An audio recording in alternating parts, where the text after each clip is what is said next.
د هلمند ولایت د معتادینو سلبستریز روغتون مسؤلین وایي چې د یو کال په موده کې د شاوخوا 1000 تنو معتادینو درملنه کړې ده چې یو شمېر یې ښځینه دي. د هلمند ولایت د معتادینو روغتون امیر ډاکټر حمید الله عابد سکون راډیو سره د مرکې پر مهال وویل د 4 طبي پرسونل په مټ د یو کال په موده کې د شاوخوا 1000 تنه په نشهیي توکو روږدي کسانو درملنه کړې ده. د زیاته کړل چې په نشه روږدي ښځینه معتادو ناروغانو درملنه یې د هغوی په خپلو کورونو کې د ښځینه روغتیا پالانو په مټ ترسره کړې ده.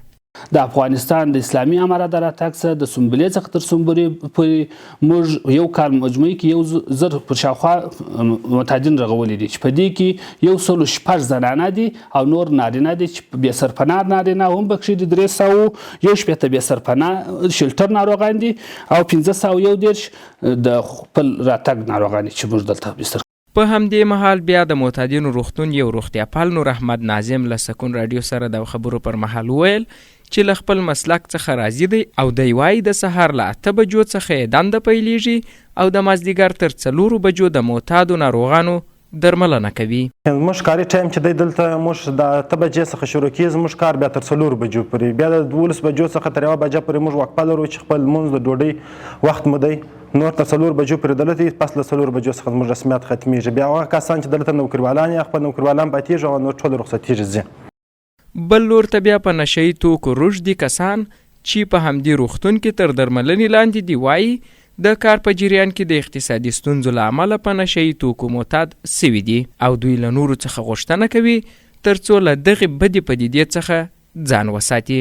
په نشو روږدو کسانو په یاد روغتون کې د خپلې ښې درملنې څخه خوښي وښودل او په وینا یې چې همدلته یې ښه پالنه او درملنه کیږي.